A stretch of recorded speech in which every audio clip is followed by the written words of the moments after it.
नमस्कार मित्रांनो, स्वागत आहे परत एका नवीन खास ब्लॉगमध्ये. मित्रांनो, बीड जिल्ह्यात तब्बल 55 कोटींच्या विकास कामांना मंजुरी मिळाली आहे. होय, आणि हे काम पूर्ण झालं तर बीडचा औद्योगिक चेहराच बदलू शकतो. नमस्कार, मी रोहन आणि तुम्ही पाहत आहात रोहन अनफिल्टर्ड, माझं बीड सिरीज. या सिरीजमध्ये आपण बीडमधील विकास कामं, मोठे प्रकल्प आणि बदल जवळून पाहतो. आणि आजचा व्हिडिओ आहे बीड जिल्ह्याच्या औद्योगिक विकासासाठी घेतलेल्या मोठ्या निर्णयाबद्दल. बीड जिल्ह्यातील औद्योगिक विकासाला गती देण्यासाठी एमआयडीसी अर्थातच महाराष्ट्र औद्योगिक विकास महामंडळ कडून मोठा निर्णय घेण्यात आला आहे. जिल्ह्यातील 6 ठिकाणी विकास कामांना मंजुरी देण्यात आली आहे. एकूण खर्च सुमारे 55 कोटी रुपये इतका आहे. या प्रकल्पाअंतर्गत पुढील महत्वाची कामं केली जाणार आहेत.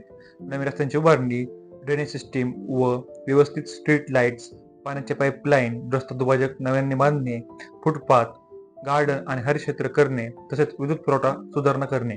म्हणजेच पूर्ण पायाभूत सुविधा विकसित केल्या जाणार आहेत. महत्वाची गोष्ट म्हणजे ही माहिती काही महिन्यापूर्वी जारी झाली असून काही ठिकाणी काम प्रगतीपथावर देखील आहे. यामुळे हळूहळू बदल दिसायला सुरुवात झाली आहे. हा प्रकल्प फक्त रस्ते किंवा लाईट्स पुरता मर्यादित नाही.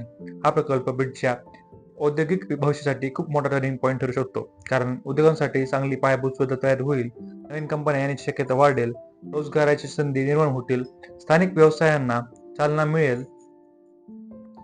तसेच जर ही सर्व कामं व्यवस्थित पूर्ण झाली तर बीडमध्ये इंडस्ट्रियल झोन अधिक विकसित होईल, शहराचा विकास वेगाने होईल, बाहेरील गुंतवणूक अर्थातच इन्व्हेस्टमेंट वाढू शकते आणि बीडचा नकाशावरचा महत्व वाढेल.